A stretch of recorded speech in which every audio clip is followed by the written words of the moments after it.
We have a little bit of new information on the John Brennan scam to perform an insurrection against Trump. This is after he won in 2016. Welcome to Doug in Exile. This is where the happy patriots are. Of course, this information is slow to get out, but it needs to come out so it doesn't happen again. I'll give you more on the big overarching what it all means, because this was just one way the Democrats tried to take out Trump. There were many ways they tried, but one of them was this Russia collusion. We have a brand new quote from Chuck Grassley, who just now weighed in last night because Trump went and did his big Iowa event on his victory lap of the big, beautiful bill. So this is all tied together. Let's watch first. Here's the first article. This is over on Fox News this is Brian Dean Wright. Now, he used to work for Brennan, this guerrilla scum at the CIA that really is the most psycho anti-Trump guy and worked for Obama. So I'm going to go back and point to how this whole thing is Obama, number one. All is going to point back to Obama. John Brennan was my boss at the CIA and he belongs in prison, says Brian Dean Wright. 5 key details emerge about how intelligence was allegedly manipulated, and I'll say definitely manipulated, to undermine the Trump presidency. Former CIA Director John Brennan was once my boss, he says. Given that we just learned in a shocking new report about his role in the Trump Russia hysteria, he should be in prison. Here's why. The CIA released fresh details yesterday about the creation of nearly 10 years ago of the agencies. Now, they're going to repeat this a lot. This is called ICA, the Intelligence Community Assessment. Intelligence Community Assessment of Russia's influence campaign in the 2016 US presidential election. It found that Russian President Vladimir Putin aspired to help then candidate Donald Trump win the election, which we have zero evidence of. It never happened. The assessment, ordered by then President Barack Obama. Now, this is what I mean. This is all his fault. Brennan, who's a goon, look at this ape-like feature. Look at this gorilla down here. Look at this criminal. He looks like a Dick Tracy villain. He looks like every 80s corporate bad guy villain. The assessment, ordered by then President Barack Obama and executed by Brennan. So the blame goes to the top. Brennan would not have done this without Barack Obama's appointing him and assigning it. So that's why I believe this is all eventually going to point more and more and more to Obama. As I follow this story over the next weeks and months, I'm always going to be pointing to that conclusion, that this would never have happened if Barack Obama didn't pull the trigger on it. Because this Brennan apparatchik here, he was only following orders. And I mean, he's evil and he was conspiring with Obama. Ignited the Trump-Russia hoax that would haunt Trump's presidency for 4 years. And the goal was, by the way, to undermine the voters, to undermine Trump's authority with this empty lie of an allegation. They were trying to destabilize him. Now, that's just want you guys to know, no matter what investigation we end up doing, the bottom line is the Democrats do not believe in the vote. When you vote for Trump and he wins in 2016 against Hillary, they believe in undermining his authority and destroying him. When Trump runs again in 2020, they do not believe in the vote. They believe in undermining Trump and destroying him by any means necessary. When Trump runs again in 2024, they run the judicial scandals against him, Fani Willis, Letitia James, Alvin Bragg, and all those. Okay, so whether if they're using illegal citizens to vote, or the CIA and FBI, or planting documents, looking for documents at Trump's house that were actually over at Joe Biden's house, or the lawfare, whatever it is, okay, the core of it is they do not believe in the will of the voter.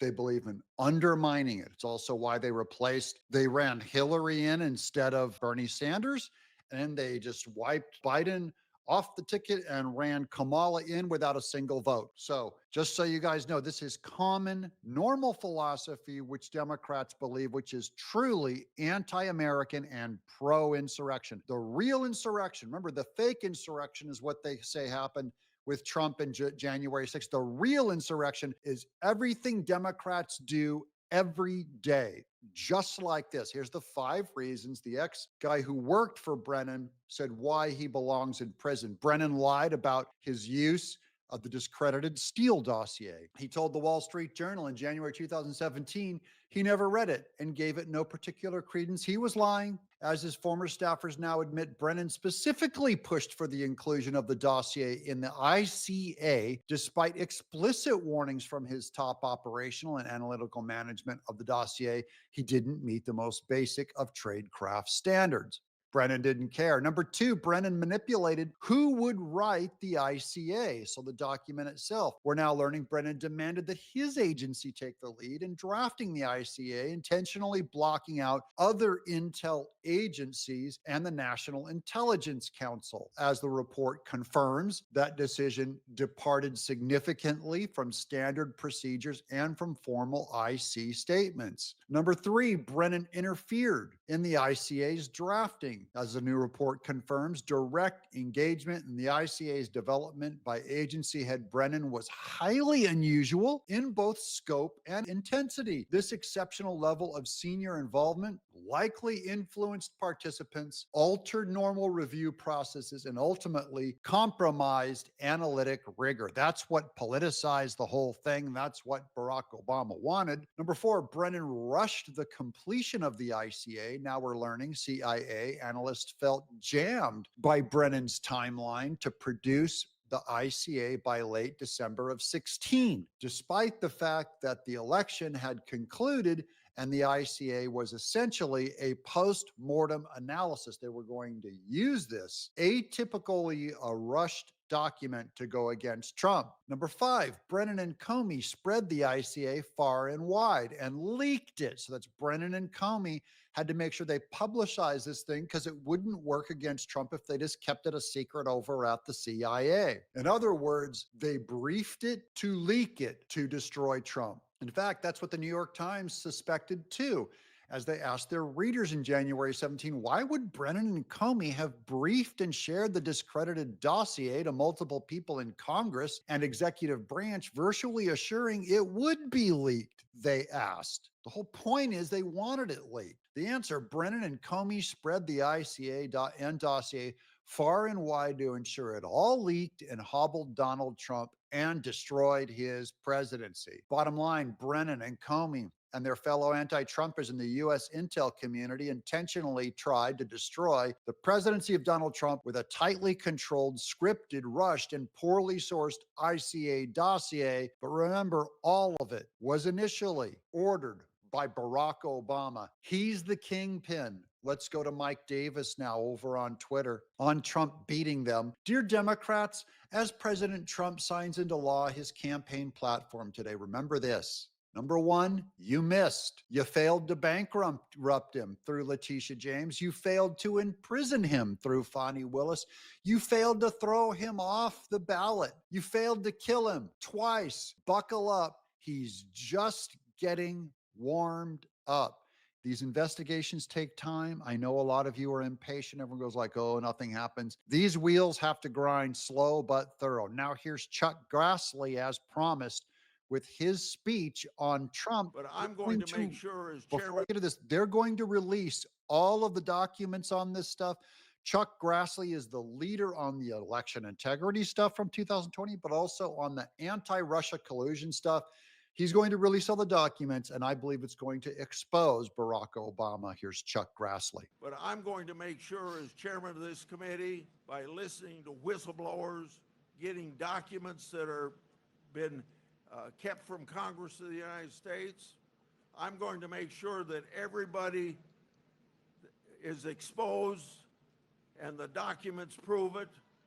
For the 8 years that the opposition was trying to put President Trump in prison.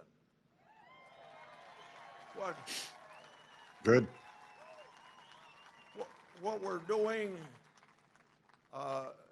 whether we had Republican or Democrat administrations over my years in the United States Congress, this president and his appointees to the Department of Justice and the FBI has given us the first real cooperation that we should have had under both Republican and Democratic presidents before, but it was. So Republicans and Democrat presidents before did not give them any cooperation. This is the first time under Trump that they're forcing cooperation with these other intelligence agencies. So you're going to get the truth about a whole lot of things for the first time under Trump, because now you don't have a deep state working against you.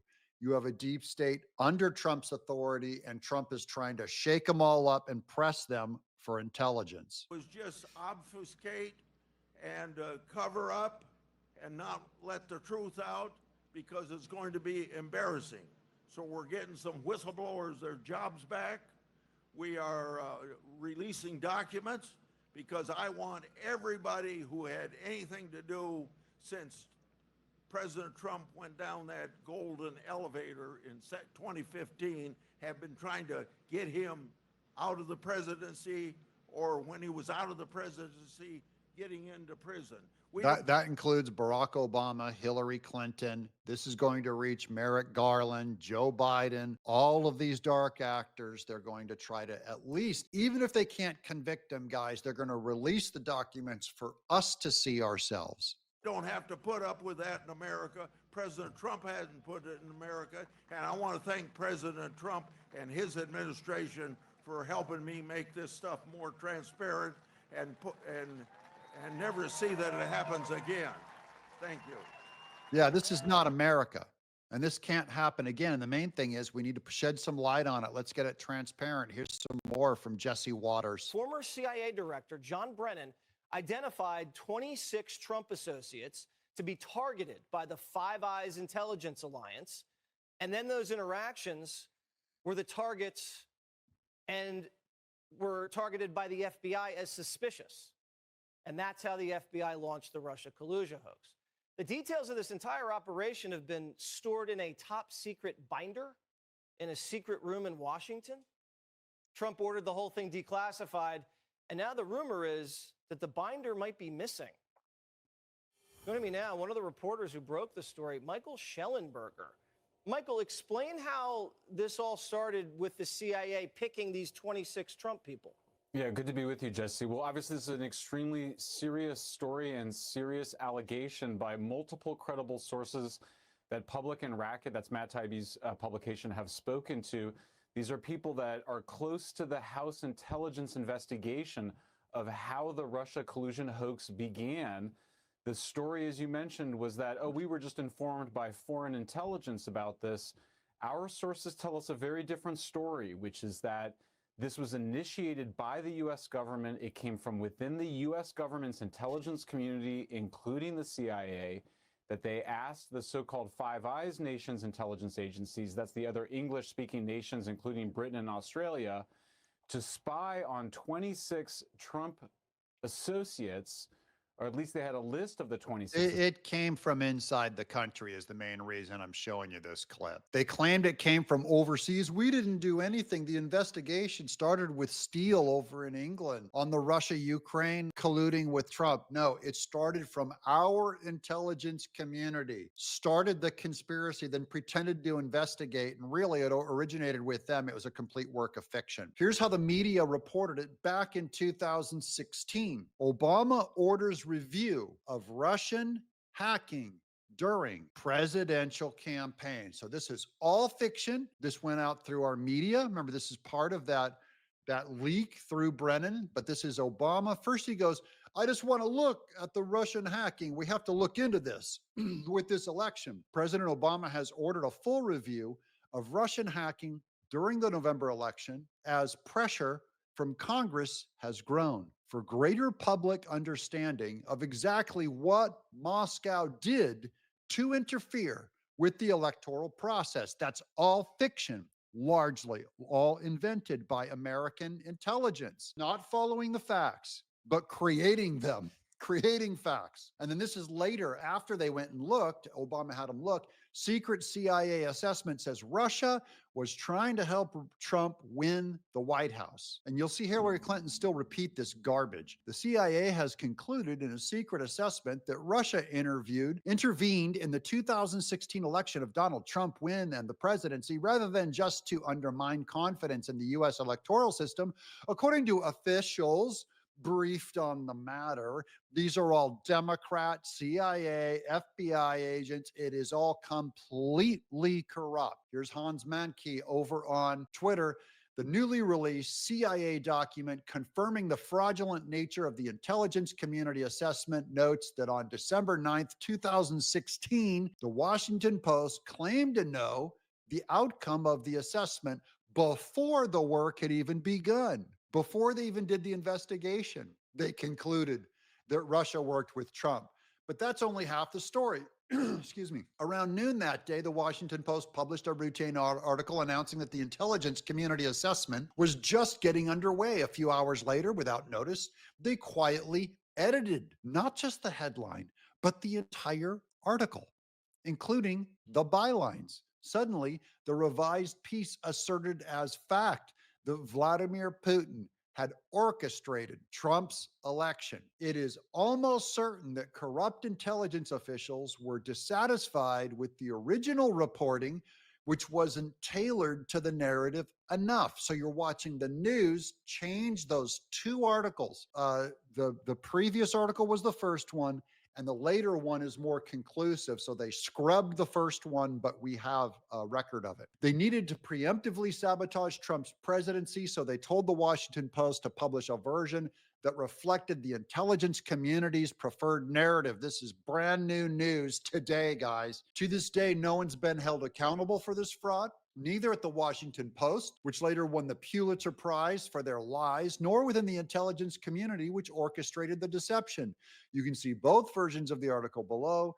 These are not two separate pieces. One's the original, and the other was inserted a few hours later using the exact same URL. That's an internet address. They replaced the story entirely without acknowledging the change. And now we've documented that change right here on this show. If you guys have subscribed, then lucky you. You're getting the truth before anyone else gets it. I'm Doug in Exile.